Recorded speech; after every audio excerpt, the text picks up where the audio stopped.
evening and welcome back to mCubeNEWS. We got a little story for you here.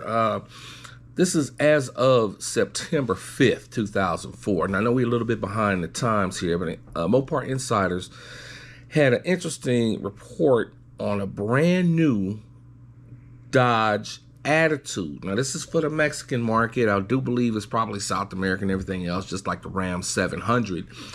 But this Dodge Attitude's a little special. Now, they originally had sold this car in Mexico. It's been around for a while. It used to be the Hyundai Accent, rebadged, and then it became I do believe it was another Hyundai, a later one, or Mitsubishi. I can't remember right now, but they got a new one, and it's based on a Chinese market vehicle called the GAC-Trumpchi GS5. No. I take that back. Well, you know what? Tell you what. Let's just read the article here. This is mind you, this is September 2025. 2025, Dodge Attitude hits Mexican dealerships. Chinese-built sedan is packed with features. 2025 Dodge Attitude has officially arrived at Dodge dealers across Mexico, introducing a new player in the compact sedan segment. This model, built in China and based on the GAC-Trumpchi Empow, follows a similar strategy to the Dodge Journey, derived off of another GMC Trumpchi GS5, which is a different car. The all-new Attitude, its arrival reminds us of Dodge's successful sedan lineup of the late 1990s and early 2000s, which included the Avenger, Intrepid, and Stratus. Yeah, I mean, depending on how you want to look back on that era. These front-wheel drive models were well regarded for their blend of affordability, practicality, and sporty design, resonating with many buyers. The Attitude SXT, priced at 399,000 pesos, which comes out to be about $23,000 US. Is the SXT is powered by 1.5-liter turbocharged 4-cylinder engine paired with a 7-speed dual-clutch automatic transmission, offering a balance of power and efficiency. I don't know about the power part. Notable features include a 10.25-inch infotainment system, 7-inch LCD digital gauge cluster, automatic headlights, LED daytime running lights, and a suite of safety features including 6 airbags and a rear parking camera. Standard, right? Attitude Sport, around $26,700 US. The Sport trim adds several enhancements over the SXT. This includes an upgraded sound system, 10.25-inch LCD gauge cluster, 9 autonomous safety features, front parking sensors, dual zone climate control, a leather-wrapped sport steering wheel with a flat bottom design, paddle shifters, leather seats, with heating and ventilation. Sport trim rides on 18-inch aluminum wheels. Now we got the GT, which is about $28,700 US. The GT trim takes the Attitude to the next level with premium features such as blind spot monitoring, sport interior available in black or black/red, 4-way lumbar support for the driver, a wireless phone charger, a rear sports spoiler. The GT also features 18-inch aluminum wheels with satin black finish. Now, I gotta tell you, it's not a bad looking car. The interior looks a lot like the new Charger interior with the big screen going across, big digital screen, cockpit feel, the raised center console. The steering wheel kind of looks like AMG Mercedes steering wheel. But anyway, good looking vehicle. Now it's about the size of a Corolla, I do believe. They give the dimensions here. You can read down and find it, but I like it.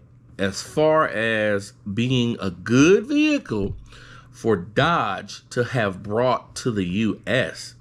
Now, of course, it's a Chinese branded vehicle. We know what's going on with Dodge. We know that they are under Stellantis, and Stellantis is flirting with the Chinese. I don't know how Americans would feel about a Chinese vehicle being branded as a Dodge over here in the States. But I'm looking at this car for car, straight across. I'm just looking at the car. We're not going to talk about where it came from. We're not going to talk about that other stuff. One thing I do know is Dodge is in desperate need of an internal combustion engine affordable car, and this could have been it. I don't hear of any plans of it coming to the United States, but I mean, come on, it's cool. It's the kind of car that people buy.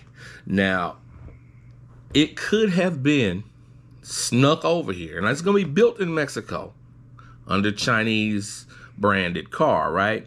But had it been brought over with, say, a 2.0 T, some sort of 2.0 T, I don't know who you're going to give it to or who you're going to get it from. Dodge never made a 2.0 T, but the 2.0 T is the backbone of all small car engines from every manufacturer, pretty much. I know we got 2.4s, 2.2s here and there. The EcoBoost is like a 2.2, but the 2.0 is pretty much the perfect and most efficient size engine. Cylinder by cylinder. The 50cc cylinder, combustion cylinder, the size, 50 cc's, has come around to be pretty much the perfect size for efficiency and power. That's why every new V6, especially from the Germans, is a 3-liter. Because you got 6 half a liter cylinder pistons, so you get 3 liters for a V6. You get 2 liters dead even for a 4-cylinder, or you get a 4.0 dead even for a V8. The 4.0 V8s are out here killing it. The RS6, the Mercedes. Does Mercedes run a 4.0? I know they run it a little bit bigger. I think I like 4.4, something like that. But Audi's definitely killing the game with their 4.0s, 3.0s, and 2.0s. So, I mean, if you took this little car, I don't think it'll fit a Hurricane. A straight 6, twin turbo, I don't know. But you give me this Dodge Attitude with a 2-liter turbo. Now, I come from Audis, right? I used to have an Audi 2.0 T back in 2007, right? An A4 stick. And I had it chipped, and once I did, it was unbeatable. And I mean, that thing was really only putting out about 200 horsepower, 270 pound-feet of torque once I had it tuned up. Now, these new 2.0 Ts, this generation, direct injection, all that good stuff, good solid turbos, you're looking at 300 horsepower on average for a 2.0 T these days. Slap that in the Dodge Attitude. Now, had it been a rear-wheel drive setup, I mean, if Dodge had come to the game with a small, affordable, rear drive sports sedan, I mean, they could have given you a nice, maybe even a regular naturally aspirated one for the SXT model and made that 2.0 T the fire for a mini. I mean, the dark name is already gone. I mean, I wouldn't call it a Coronet, but I mean, you could change the body style just a little bit, make it a little bit harder, a little bit squared off, a little Dodge-ish, and it really could have done something. I mean, look what they could have done with the Hornet, which was a huge failure, namely because it's so ugly. And on top of that, it's just a rebadged Fiat. So you got, not rebadged Alfa Romeo. So you got that kind of questionable quality, plus it's ugly, plus it's expensive. Dodge really missed it again on this. Now, I don't know if they could even possibly think about doing it because, I mean, it was supposed to be all electric. Everybody's going all electric. So we don't have time to be messing around with no ICE cars. But this could have saved Dodge, especially if it could have been a little bit hot because, I mean, hey, Neon SRT4, shall I name another one? But anyway, we'll get back to it. The 2025 Dodge Attitude's design and features evoke memories of Dodge's past sedans, such as the Avenger, Intrepid, and Stratus. Bad examples. Those cars were just roomy and cheap. Okay, that's not what we're talking about here. We're talking about driving. We're talking about performance level driving, which should be something that they should offer in a cheap package now. Okay. These vehicles are famous for affordability, practical features, sporty appeal. The Attitude's sleek headlights, large grille, and bold Dodge badges reflect the design ethos that characterized these earlier models. The Attitude's powertrain, with its 1.5-liter anemic turbocharged, and now another thing you don't want to do, you don't want a tiny turbo engine. They don't last. They are not lasting for anybody. Ask Kia, ask Hyundai, ask all these little generic brand cars with these tiny, the Honda Civic one, the Toyota GT Corolla thing, the hatchback Corolla is supposed to be hot with the little tiny one something motor. They don't last. They blow up. Okay, you don't want to kill it. 2.0 T's, I don't have a problem with them. They are killing it. Anyway, we're talking 168 horsepower, 184 pound-feet of torque from a 1.5-liter turbo engine. Now, that engine is going to be overstressed. You're not going to be able to do anything. But it says it provides a spirited driving experience reminiscent of the performance-oriented nature of Dodge's earlier sedans. The 7-speed dual-clutch transmission enhances this by ensuring smooth and responsive shifts. That transmission's a good thing. I mean, I like the way the car looks. It could do the job. It could really do the job. I could see it selling. I could see a whole new culture of people hot rodding these things. I mean, that's what Dodge needs, is some excitement right now. Anyway, the Dodge Attitude's introduction in Mexico highlights Dodge's strategy of offering well-priced, feature-rich, compact sedans in emerging markets. While this approach is well-suited to the current demand for affordable cars, it also underscores a missed opportunity for Dodge in the American and Canadian market. Now, what I say? I'm just reading this for the first time, but it's right there. A similar model, designed and built in the U.S. or Canada, could address the gap of an affordable and sporty sedan in Dodge's North American lineup. Such a vehicle would appeal to buyers seeking a blend of performance and practicality, paying homage to Dodge's classic sedans while meeting modern expectations.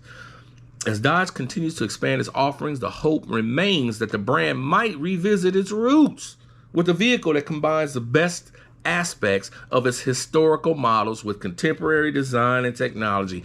Mexican buyers can now enjoy the 2025 Dodge Attitude, which bridges the storied past, Dodge's storied past, with its evolving future. Whatever, they should have brought it here. Not a bad looking car at all. Yeah, it's truly a missed opportunity. But we shall wait and see what Dodge produces for us, and whether or not they can even give us a Charger with a twin turbo or bi-turbo straight six.